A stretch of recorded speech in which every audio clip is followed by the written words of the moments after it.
everyone, welcome back. It is Monday, and over here in the Netherlands, it is King's Day, the biggest national holiday of our country, of the year. But this is the first time we have no celebration, no parties. Normally it's 48 hours of partying and celebrations, but we're all shut down. So this is the first time ever that there are no parties, which I am okay with.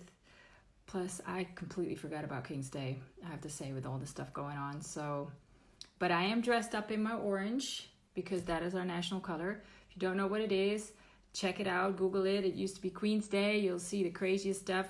I always compare it to Mardi Gras.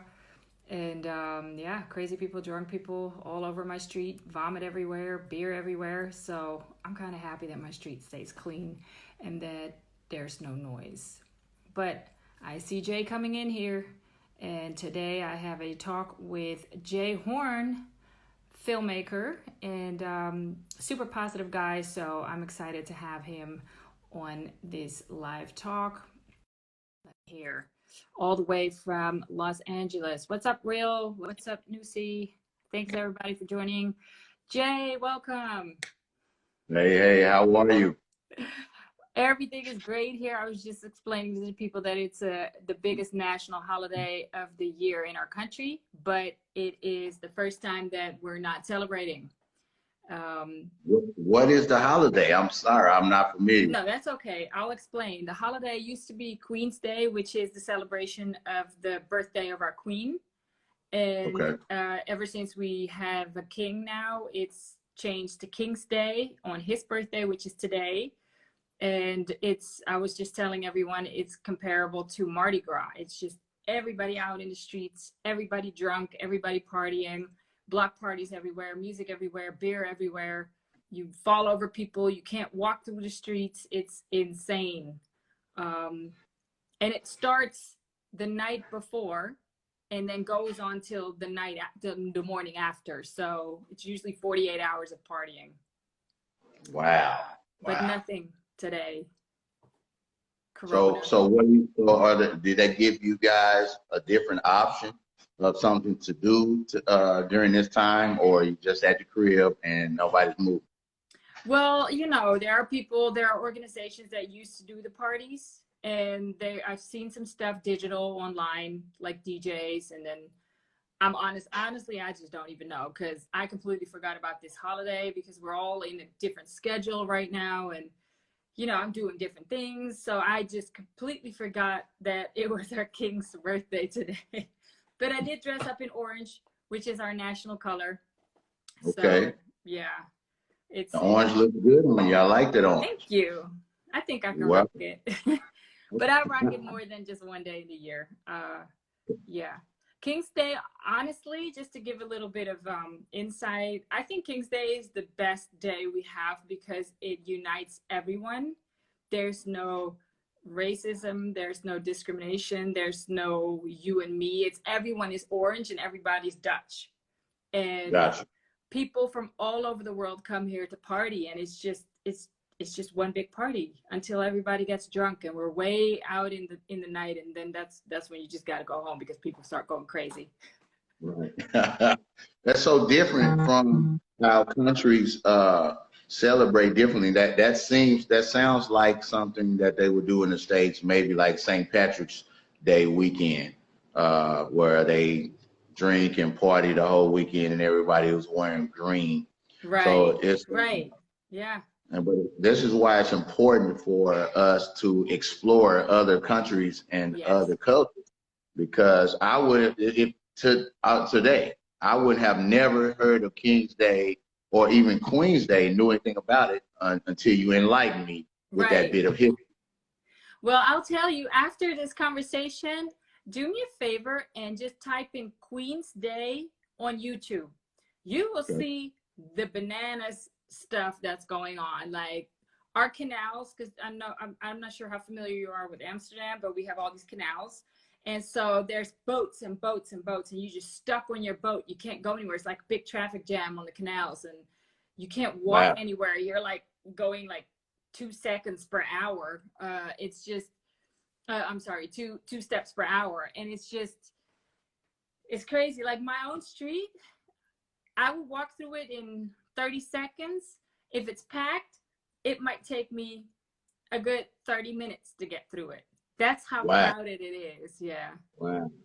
But That's amazing. yeah, it's an experience that I feel like everyone should have. I'm kind of okay with it. Like, I stay in the house because I live in the middle of Amsterdam. So I'm like, I'm cool. The past few years, I try to leave. You know, you do that when you're a teenager and, you know, when you're maybe in your 20s. And then now I'm like, I'm too old for this. Right. Yeah, we get rid of that partying after a while. Right. It's weird though, because I think for as long as it's existed, it's always been there. So I think this is the first time it's not there. So that's kind of a historical moment, I guess. Yeah, Or a black day in history, maybe. I don't know. But let's get back to you, Mr. Jay Horn. It is out. First of all, everybody that's tuned in, thank you for watching. If you don't know Jay Horn, get to know him. Can you tell us what you exactly do? I told him you're in film, but you do so much more. Okay, well, that's good. Thank you, everybody. Thank you for having me on. I'm excited to share some of this with you, some of myself with you, which I don't usually share to pretty much anybody that's not really close to me.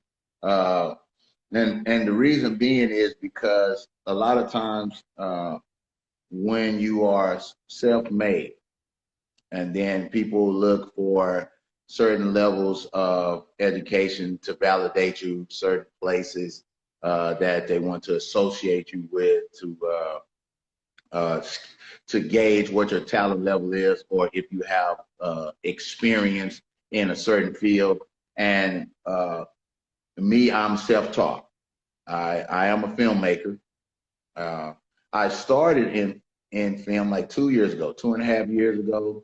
I was in a total different industry. Oh, really? Yeah, I used to be a professional athlete playing basketball, and I've also been a professional hairstylist for over 20 years. Oh my gosh, the talent, the talent. Yeah.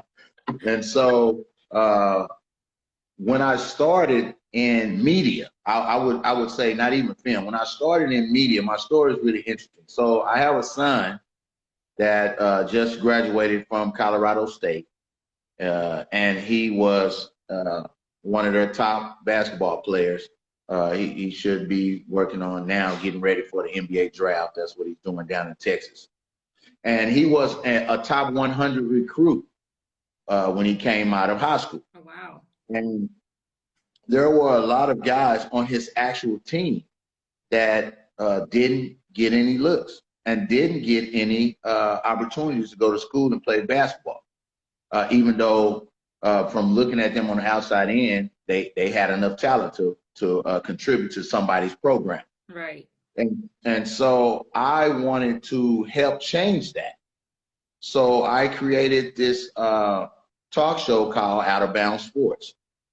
And I created a website for it, and I would go around to schools and do play-by-play basketball, and then broadcast it live on YouTube and other platforms so that I could give some of these guys that didn't get any exposure an opportunity to go to college, or an opportunity to exploit the network that was created by my professional background in sports and my son's current recruitment from coaches all over the nation.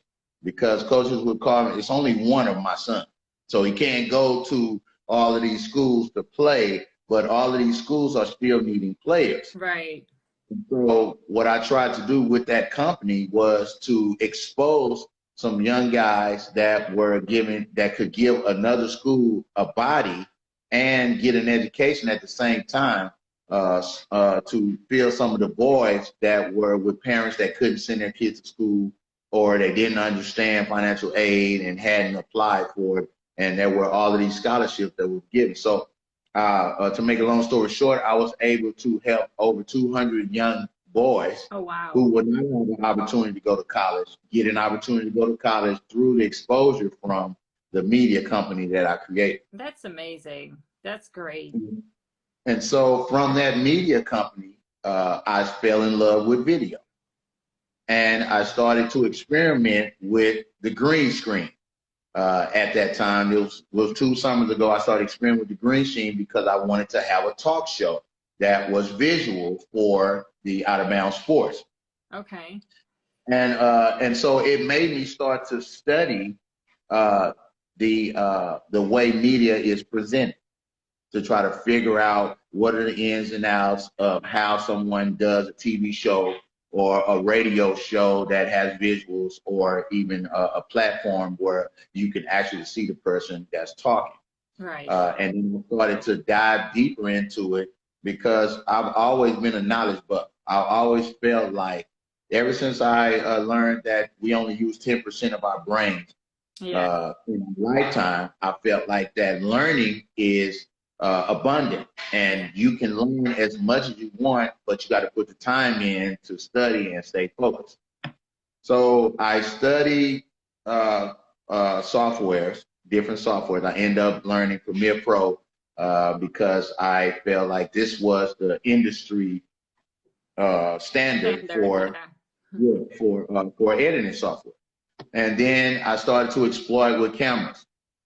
And when you have a vision, let me say this before, when you have a vision, don't let anybody tell you what you can't do, because you have a vision for a reason. If you can dream it, if you can think of it, then you can actually do it. It may not happen immediately, but if you keep kicking at the door, you eventually kick it down. Yeah. So I can remember when I was transitioning in this career and I was falling in love with media, and my wife, she would say, like, what are you doing? And she didn't see my vision at that time. And I was like, wow, I want to do this. I want to help people. I want to do this. And she was like, well, yeah, you can help people, but it's not bringing no money in the house. So I don't know. You need to help us first before you start helping people. Yeah. And so on top of that, you know, she didn't understand why I was buying these cameras. I didn't know what I was doing with the cameras, but I was just buying cameras. I was like, well, this camera looks like it's going to do better. Investment. I kept telling them, you know how we tell them, this is an investment. And it's like, you see the return on investment, the ROI, where is that at? Yeah. And so I said, just give me some time. I'll figure it out. I don't know, but I'll figure it out. That doesn't come overnight, people. Yeah. Yeah. Success, it never comes overnight. No. So if you're on here and you believe that success is going to come as soon as you start thinking success, then you got a rude awakening. Right. So it's going to take some years to get to that point. And so one night, I just had an idea. I wrote down a scenario on a piece of paper. I think I still have a copy of the paper. Oh, no. And I went to my friend's house. Yes, one day it will be. One day, yeah. And I went to my friend's house, and it was like 11 o'clock at night. And I told him, I said, hey, man, I just got this camera. I really don't know what I'm doing, but if you and your girlfriend would do this scene for me, and then just to see what would happen. And so that was the dawn of filmmaking for me. But did you do that with the green screen, or did you just go out and use like locations? No, I actually used their apartment. Okay. So we used their apartment. We shot it on the inside. I still have it. I shot like 5 episodes of 4 minutes. And at the time, I literally had no idea what I was doing, but I just knew what I wanted it to look like. Right. And so, you know, when you start, you're going to see what you can improve on. You have to start somewhere in order to build your skills and, you know, your profession. You got to get out there and do it. You got to try it. I would tell anybody, don't be scared to just try and fail. Right. Because I did it plenty of times. You learn from failure. Yeah. Yes. You will learn what to do next time correctly if you fail at it. Because if you're a visualist, and I've always just been a visualist before I learned the process of filmmaking. Right. But if you're a visualist, you'll know what it's supposed to look like, and you'll say, no, that doesn't look like the Cosby Show. If I'm trying to produce something like the Cosby Show, this is not it. Right. Let me go back to the drawing board and do it again. Right. And so I did that for 5 episodes. And then I had started on a better series. So I ended up getting a better camera. I upgraded to a little Canon T6i. What did your wife say at this point? She was really not talking to me. She was like, she was not a believer yet. She was still, you were still trying to convince her that this was really what you wanted to do and was going to work. That's right. And it was, you know, the biggest part about it is if you're a family man, like myself, I have 4 children, and it's more about security for when you have a larger family. It's not just yourself. And you know, you're not the only person that has responsibility. If it was just me, I could go sleep on somebody's couch and not make any money until I build my career, and then here we go. But I was a late bloomer in filmmaking, so I already had this responsibility on my life that really came first before my career. But I had to pursue my career as if I didn't have that responsibility. And so when I started the second series, my wife was pretty much done. She was like, you know, I don't know what you're doing. You're killing us. And so we decided to move to California. I told her, I said, you know what, because we was living in Dallas, Texas. Yeah, I remember you're from Texas, yeah. And I told her, I said, listen, if I could go to a place where I have enough actors. And more opportunity, and more opportunity. But you know what's funny? I didn't understand how film works. So I felt like the only thing I needed was some actors. Right. I was writing everything. I was getting better at production. I was trying to learn the editing software, and I was trying to learn what was important about film that people would take me serious. So weren't there any actors in Dallas? You know what? On the creative side, it was really literally nobody was available, and media was more about commercials and sports. Right. And it's a really small group of people in Dallas that are doing TV and film on a movie aspect, but there's not really a market. And some of the people there are more one-offs. Like you're not going to be able to get any consistency. Yeah. People will come and be a part of your production one time, but if you're not creating a salary for them on a consistent basis, right? Which I wasn't as a brand new filmmaker, then they're not available all the time, and then you can't be consistent with your productions, so it kind of makes you irrelevant, literally. Right. So, the reason why I ask about, well, you mentioned your wife, and the reason why I keep asking about that, because I think this is pretty good information, or at least insight in how to navigate your passion with your family life or your partner, your girlfriend, your boyfriend, whatever. Because I've been in a position where I was not supported, or I felt not supported in pursuing my passion. When it comes down to choosing between the relationship or the passion, I'm very sorry, but the passion comes first. So it's all about having a supportive partner, and they don't have to understand what you're doing, but they have to understand that why you have to do it. That's right. And it also comes with communication. Yes. And I wouldn't advise most people to take my approach that I took. You survived, though. You're a big up to your wife. Thank you. I don't know if it was smart, but I think that the way I approached her about it, to let her know, like, listen, this is how I'm going to make a living. Okay. Either you're going to be a part of it, right, and enjoy the benefits in the long run, or I'm willing to exasperate this relationship so that I can focus on my dream, my passion. Right. And that's where I am as far as my commitment. You know, I love you, and I think we've had some good. We've been friends, but at the end of the day, I have to live my life. And if I feel like this is something that I can really be good at, and I could make a name for myself, I can really be credible in the future, and maybe make a fortune, right?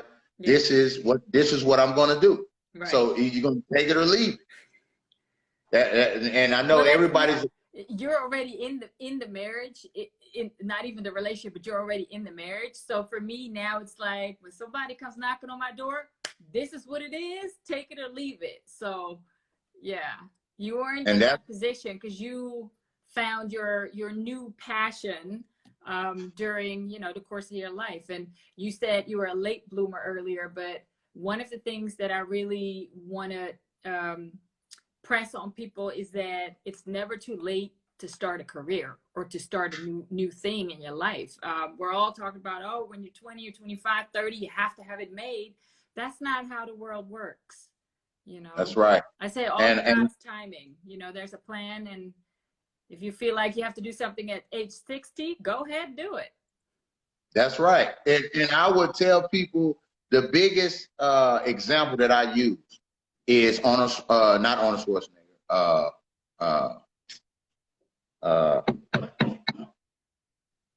The boy that played Rocky, I can't think his name. Sylvester Stallone. Sylvester Stallone. Yeah. So Sylvester Stallone didn't start his career till his late 40s. He was a porn star. Yes. And he was pitching his movie, Rocky. Yeah. And nobody wanted to produce it. And he could not find an A-list actor to play the role. So he decided to play it himself.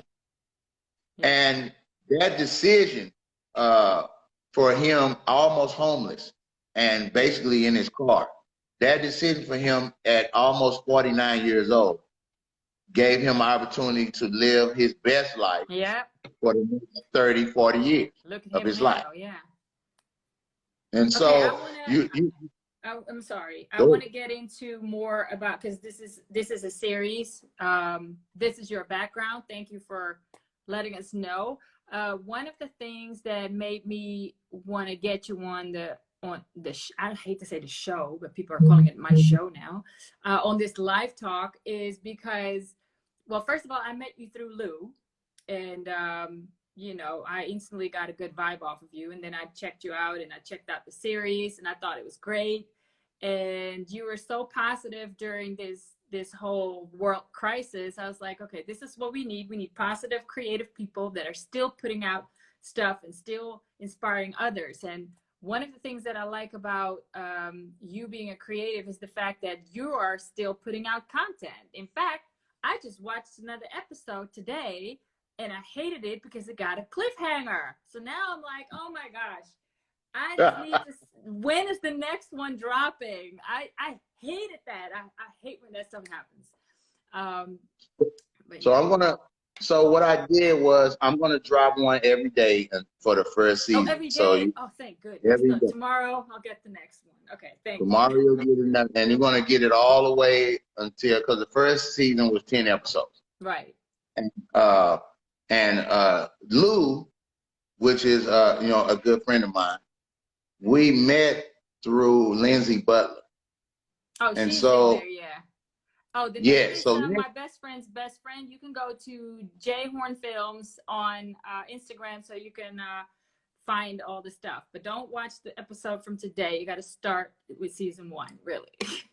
We'll start with episode 1, and it'll have the black J Horn Films on the thumbnail, and then from there you can go through the title. I'm going to post one every day so that you guys can get all the way through the series. So Lindsay's in there, yeah. Okay. Yeah, that series started with me and Lindsay. So I initially wrote the series so that it could tell a story about two best friends who should literally be in a relationship, but they're not in a relationship, but they're there for each other during relationship times. Right. And the story was supposed to go full circle to end up with, at the end of season 1, the two friends would be in a relationship, and then, you know, start from there into season 2. Right. And it was going that way until we had a turn on episode 6. So I want to tell you, I learned so much. This was my first full season producing, writing, editing, Right. directing. And I was a cinematographer, and a lot of people was like, well, how did you shoot your own series and act in it and write it and direct it? And I said, it was tough, but it was a lot of work, a lot of man hours, and a lot of learning and understanding. And so in episode 6, one of the actresses that were in a lead role had to exit the show abruptly. And so as a new writer, I had to try to figure out how I was going to tie this story and continue it going without one of the leads. So you had to like completely rewrite everything you already had written to make sure that the storyline would still be at least interesting, or it would make sense. Yeah.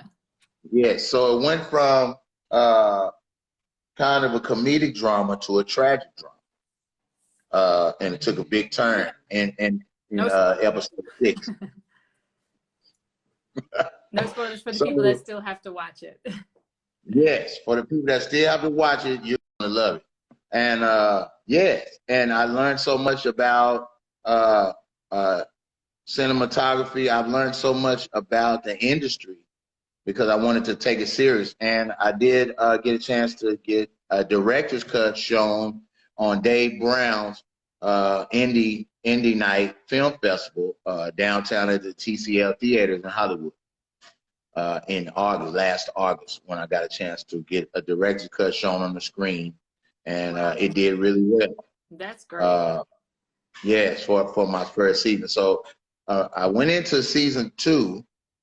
And I'm 4 episodes into season 2, but now, you know, the coronavirus is kind of, you know, making it tough to shoot drama.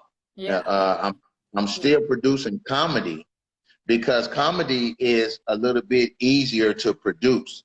As a producer and a cinematographer, I've kind of built this process of being able to shoot quick, right, and do most of the work in the editing room.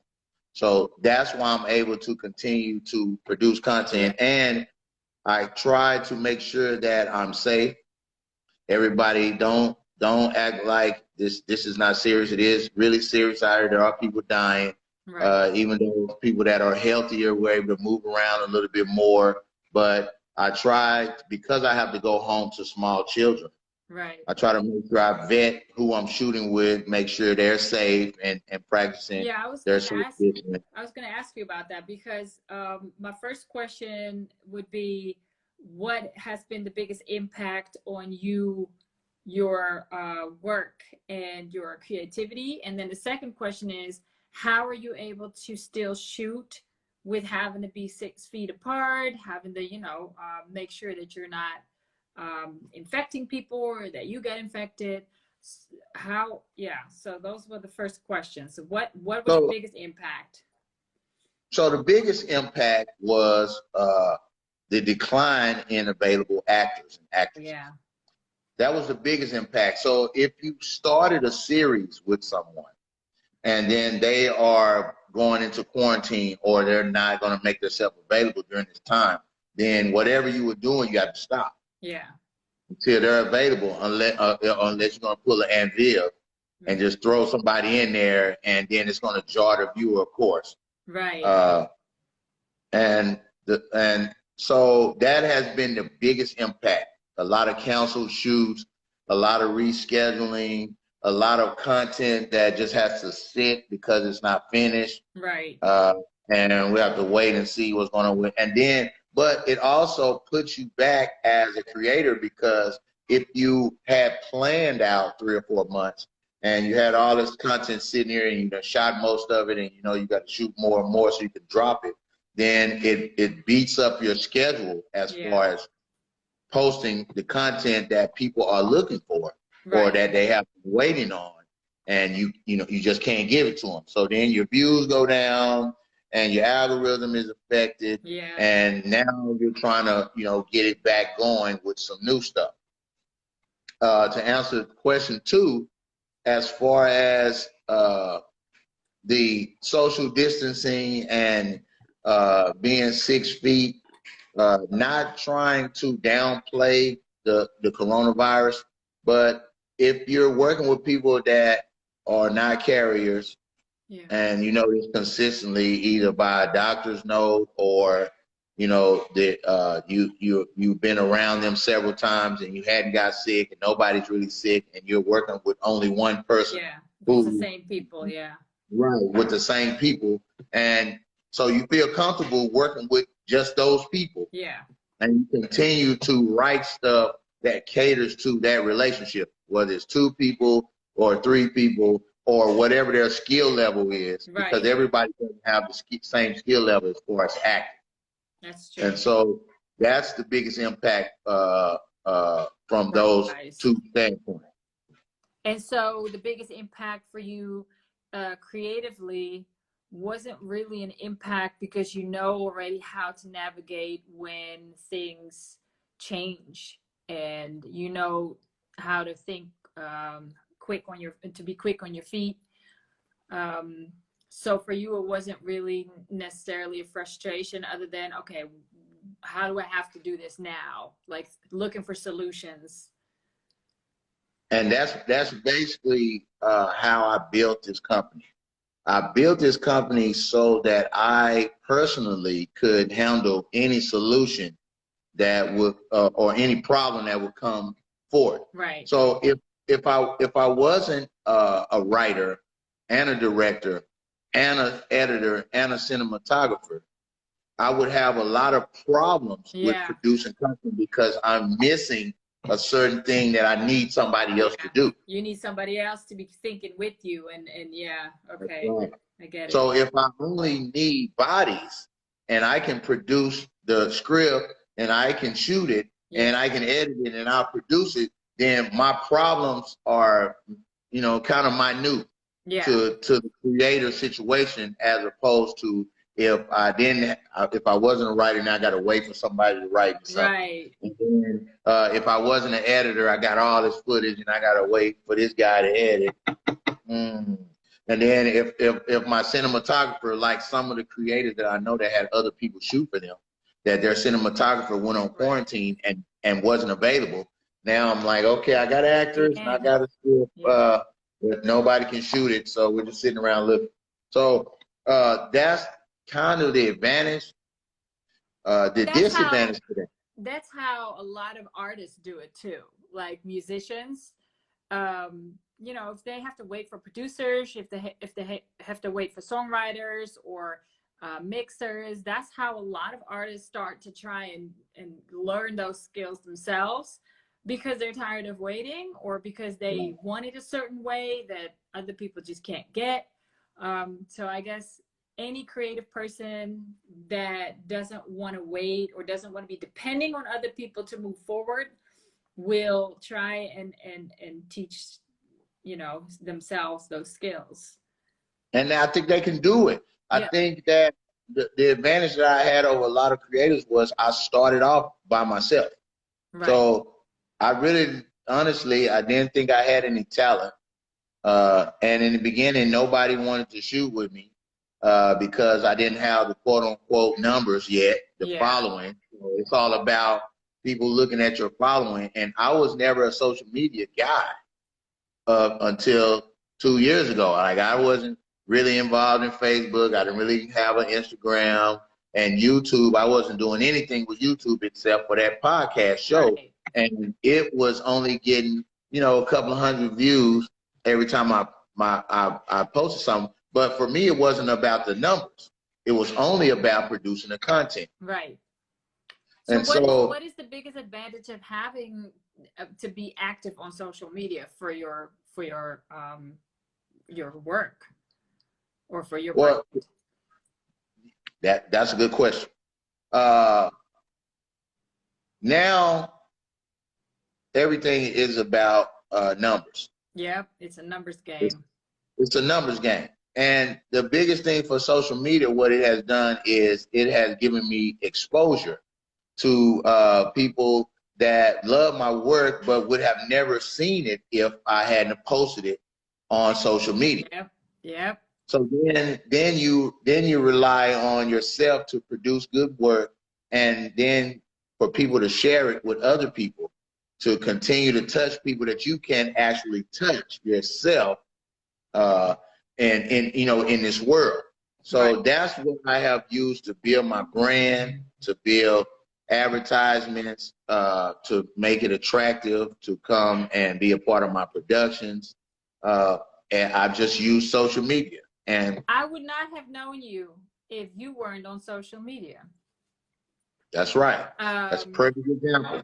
The reason I asked that question, I'm not calling people out, but I know if somebody's watching that I've been telling to get more, visible, not necessarily having to put all yourself out there or doing things that you don't want to do, but in order to network and to be seen by people in the industry, you have to be visible. You have to put your work out there. I'm not saying you have to talk to everybody and their mama, but just at least create a profile where people who come across you will see you, especially in this time, because people are available. People are looking at internet stuff. Everybody's on social media. So this is the time to take advantage of, having that direct contact with people in the industry, or even, colleagues, if you will. So I think what the fear is for a lot of people is that there's been a stigma put on social media. Yeah. And I was one of the ones, that's why I was never a social media person, that people are just online, just being ignorant. Yeah, just doing nothing. They just posting dumb pics and talking about people on their posts and just causing chaos. So I was like, you know what? I don't want to be a part of that. I don't want to be associated with that. And you don't have to be. And you don't. No. And but you don't know that until you start being on social media and being a part of it. So it was funny because coming from another industry as an athlete, I knew a lot of people in film, but because I never wanted to do film, there was nothing to talk to them about, to reach out to them about. Networking about the industry, That's right. And then when I got into film, and some of my friends like Jamie Foxx and Deion Taylor, people that I could reach out to that were already in the industry and talk to them about it. Donald Welch, who's best friends with Will Smith, and Loretta Devine, and a lot of. Letting me know I'm now 1 degree separated from all these people. Okay, continue. Yeah. and so to be able to sit down with them and to talk TV and film and to get some insight. Yeah. And has really, really helped me. Has really, really helped me move forward and pursue this career seriously, because when you have people that have been successful in these careers and they say, hey, Jay, you got it. Yeah. You just got to keep going. Somebody's going to see you, and then they're going to, give you your opportunity, and you're already ready. You just got to keep pushing. That's inspiring. That should be inspiring for everyone, especially with social media, because social media is that phone call that you can't make. Right, exactly. You have you want to call to people that you don't have their numbers from. Yeah. That's right. But you can hit them in the inbox, and you can say, hey, That's right. Or jump on their live. Yeah. And and say something on the live, or or ask questions. Yeah. And celebrities in this crisis, this time of crisis, they're all celebrities, they trying to make that's right. And they're making themselves available. Yes. Online to talk to their fan base and talk to people that they usually wouldn't talk to. But not just the celebrities. all industry people as well. The one of the things is like, yeah, sure, it's great to hit up somebody that you're a fan of or somebody that you look up to, but what's even better is the people that will be able to give you that chance to do something or to back your project.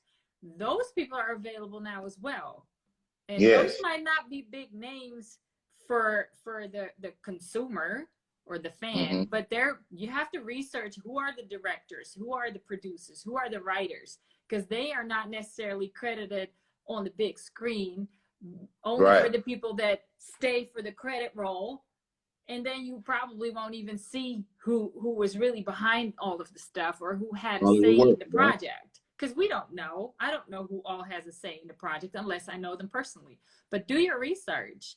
That's what I always tell, Lou and them, but Lou already knows. Lou Right. already knows. And Lou, me and Lou came to me about shooting his movie, Right. uh, in Valentine, and I told him I would do it, and I would do it because uh, he's been a part of my productions, and he's a great actor, Yeah. and he's going to do big things. And I was proud to be a part of what he was trying to do, his vision, Right. and I'm getting ready on. Well, I haven't found a place yet, but I've been said because I've had two places shut down. But so I'm getting ready to do the casting call for my feature film Oh, cool.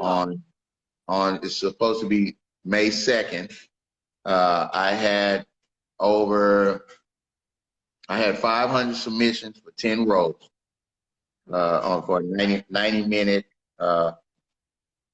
90-minute movie Film. that I wrote, and I plan to direct and shoot it as well. Within the next few months? Within the next few months. This was my timeline.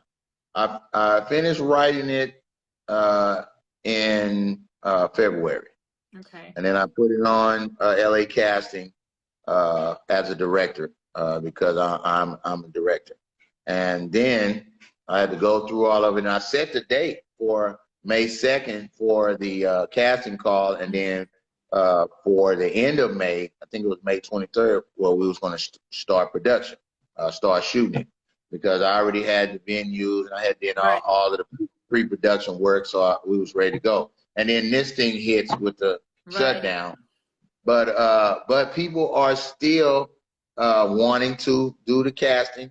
Right. They're still reaching out and saying, "Hey, I still want to be a part of the project."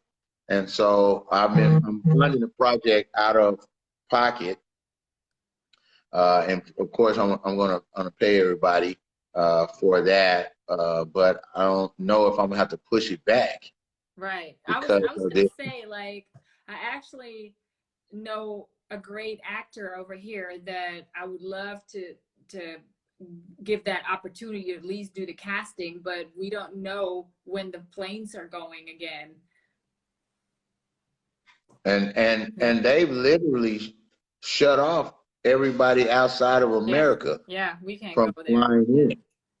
Well, I try not to get into the specs of that, but this is really crazy Yeah. uh, because we've had so many people. Like, here's a stat, and this is what bothers me about it. We had every year 800,000 reported children missing every single year, right? And I don't think anybody's death is not important. I don't want No, people to no, think I that agree. uh, yeah, that I'm saying that because everybody when you pass away is important. But we've roughly around the world roughly lost 50,000 people around the world. But we lose 800,000 children every year. We lost 1.4 million people to car accidents around the world last year. I don't understand why they're deeming this a pandemic. I don't know if there's an underlying agenda. I'm a history buff, so I read and read and read and Right. read. And so I just hope that I don't think society will ever go back to the No, way it it used to won't go back to be. I don't normal. think it'll ever go back to the way it used to be. But if you're old enough, and I'm old enough, and I'm gonna tell y'all my age, right? But if you're old enough Well, if you to have a son remember, that graduated, we kind of, you know, from we college, can do yeah, the he's math. 23, and so I'm still not gonna tell you. All We right. can do the math. But if you're old enough to remember AIDS was kind of treated in the same manner. It wasn't a world shutdown, but it was an understanding that there is a virus that will kill people that is pathogenic. You can touch and pass it to other people. But they had to debunk how they started off with AIDS. I knew many people that died from AIDS. First of all, they said it was only a homosexual disease. You know, only get it if you're homosexual. Then second, they said that it was in the air, and if somebody spit on you, you would get AIDS. Then after that, they said that you could only get it from transfusion, blood transfusions. And then it kind of died out. The Well, it's intensity. still there, but Well, yeah, they don't make it a news item anymore because there's medicine that can suppress, you know, correct. the disease, so you don't have to die from it anymore. But you know, I More. don't want to get too much into the discussion of whether this is real or not, because also you're in a very, very different country with a very different approach with your Yes, president. So yes. I can Woo. understand that y'all have all kinds of feelings about what's going on, but over here, this is not something we have ever experienced. So from my perspective, in my country, this is serious because people are literally dying left and right. And so the average percentage that dies off of COVID-19 is 2 to 3%. It's over more than 10% in my country because we have a Right, lot of old people. Our demographic is, we have a lot of old people because they live long. right. And so for me, it's very serious. Whether it's a pandemic or not, in my direct environment, I'm not playing with this. Like, Right. I'm not. And you And it doesn't should. mean I'm still always in the house. I went outside yesterday, but we keep our distance. I go see my mom. I keep my distance. But it's just really what's happening in the States is just a whole other cup of tea. Let's just say that. Like there's And all it kinds really of is. ulterior motives involved with, oh, let's take advantage of what's going on so we can push our own agendas. Right. Well, we just hope that, everybody stays safe, and we hope that us as creators find different ways to continue to create. Right. Because one thing I do get a lot of comments on and a lot of messages in my inbox and my email is that we as creators that are still pumping out content, it's entertaining because Yes. everybody's at We home need it. and they really need it. Yes, We they do, really because need the it. regular shows, people don't understand. We're all like going Netflixing and whatever, Amazon Primes and the Disneys. What people fail to understand is that whatever show you're following or whatever shows you're following, it's going to stop because they all shut Right, down. So at one point, right. there are no shows. So the few people that are putting out content who may not have the big studios and networks behind them, they're going to be in the spotlight for being the only people that put out entertainment. And the only people that are brave enough to continue to put out entertainment, because even as a creator, we still risk our life going out to shoot at different locations or to interact with people because we don't know who's interacting with who. Who, that's true, yeah. We don't know. We don't know what happened when you went to the grocery store yesterday. Yeah. Or we don't know what happened. Yeah, that's what I was going to ask you about, working with the same type of people. I mean, obviously, I only interact with the same few people I can count on one hand at this point. But I don't know what they're doing. I kind of do know because I check with them, like, okay, where are you going? What are you doing? Because if they're out there playing with everybody and their mama, I'm not fucking with you no more for now. That's right.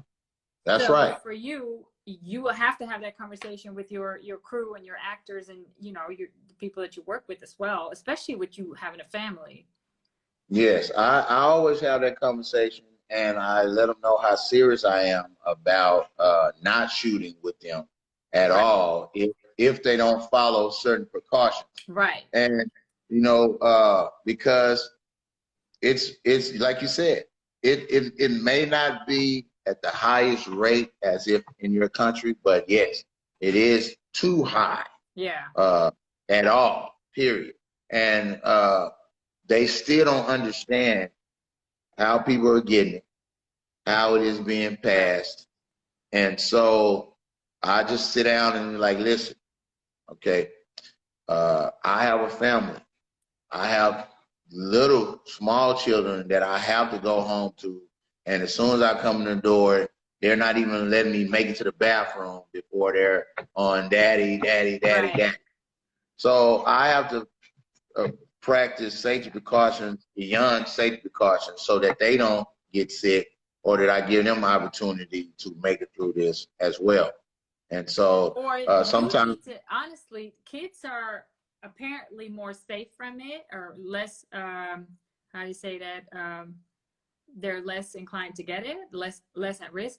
But you need to stay healthy, because if you get sick, that's when the kids will really suffer, when you or your wife gets sick. It's not even the correct. kids. The kids are somewhat fairly safe according to all the, information, but you need to be around to make sure that they're okay. Yeah, and then a lot of times what I would do if I felt like it wasn't moving like I needed to move, I would go and take me a shower somewhere after I shoot, Yeah. take me a shower, clean up real good, disinfect before I even go to the house. If I feel like maybe somebody showed up at the end of the set and, whatever was going on, somebody I wasn't aware of, I just try to stay on top of it. Right. I got my mask. Let me see, I have a I saw it earlier. yeah. I don't know, I am a member of Omega Psi Phi Fraternity Incorporated. And so I had a Yeah, I saw fan your mask. Yeah. from the YouTube who sent it to me because I did a live and I was at a Wingstop, and Oh everybody yeah. was I saw that. everybody was going crazy, like, "Where's your Right. mask? Yeah. What are you Exactly. doing, Jay? Why are you out there?" And I was like, "I'm okay. I'm all right. You know what I'm saying? Just chill." And Right. so they, one of the fans hit me on the email. He said, "Listen, man, I just want to send you some masks so Right. you can That's wear it, so nice. you can have That's it." really And nice. then, so that was a donation. So, I don't want to but cut you off, but I know Instagram is going to cut us off. So I want to ask you before because we've been talking for like almost an hour already. okay, This is good. good talk. What are some of the tips and advice that you can give to creatives and non-creatives to stay at it at this time, stay positive and stay up? What are some of the things that you've been doing to stay sane? Okay, that's good. I like to talk about education, right? Educating yourself in film. So if you're a creator and there is something that you haven't been doing at this point, then you should add it to your repertoire of skills. Meaning that if you have not been shooting your own stuff, then you should take some of this time to explore cameras, and you should use these informational platforms like Google and YouTube to go on and see how a camera works. Look at composition, understand lighting. The things that are most important in creating are audio, lighting, and frame composition. And what I mean by frame composition, meaning that everything you have in the lines, that's your frame composition. You need to study what is appealing and attractive to the viewer inside of the frame, whether it's a wide shot, or it's a medium shot, or it's a close-up shot. I would tell you guys to experiment with lighting. Lighting tells a story just in itself without any dialogue. So If you can, does this advice also count for anybody that's in the film or acting industry? Because I think it's good to know whether you're a filmmaker or standing in front of the camera. if you're, yeah, it goes for both sides, because I'm pretty sure that there are a lot of actors or actresses out there that are used to being in front of the camera that are intrigued about what happens behind the camera, Right. if they haven't already been doing it. So this is some advice that would help them kind of get an understanding of what the producers do, what the cinematographers do, why they're doing this. And it also would help the actors learn to, use the lighting and learn to find the lens so that it'll be easier for the cinematographer to shoot them. And learn of movement, learn what tracking means, learn the reason why they got the camera right in your face, right? Because they're trying to get a certain expression out of you, and they want the viewer to be in the conversation. That's why you have a tight shot. So it's a lot of science that comes along with being in front of the camera and behind the camera. I've done both. Okay, and so again, sorry, because I'm looking at the clock. Aside from all the creative stuff and the having to learn about the visual and the eye for it and the lighting and everything, what is some advice to stay mentally sane in this industry while there's a pandemic? Movies. I would say that my greatest teacher has been watching movies that I love. That's great. Following, if you're an actor and you admire someone, then this is a great time to study that person's movie career. Documentaries, biographies. Yep. Yeah. Find out what that person, how they put out their energy. I have the master class. I bought the full master class, and this when I was really trying to educate myself, I felt like that this is what was my start.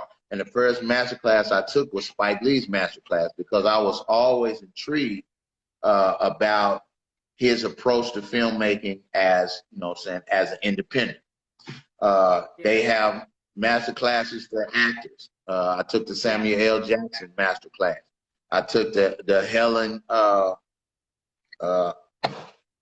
can't think of her last name. You did not follow that master class from Samuel L. Jackson, because I haven't heard you say MFR once. No, I'm kidding. Right. Samuel has a really bad mouth, right? That was a dumb joke. Yeah, but that was a good one, though, because you told him that I usually, if we wasn't online, I would give a little extra. I don't want to You're being proper. You're being proper. Right, I'm being proper. I'm being what they would call media savvy. Right, that's what I'm right. Media trained. Yes, very good. But it's so many platforms, that you can use to learn at the time. Skillshare is another site. I'm going to teach a class on Skillshare. I'm putting together right now. Oh, cool. I was going to ask you if you're going to do classes. Yeah. Yes, I have a class that I'm putting together right now. It's called Filmmaking in Layman's Terms.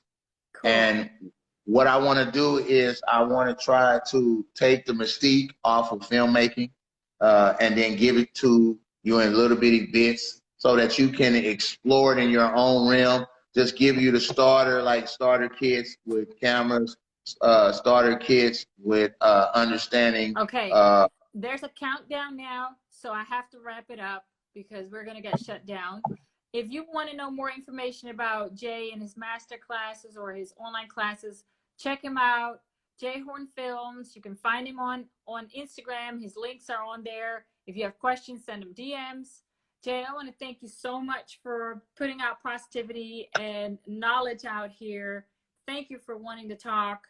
And I definitely have a million more questions for you after this conversation, but we'll just do that one-on-one.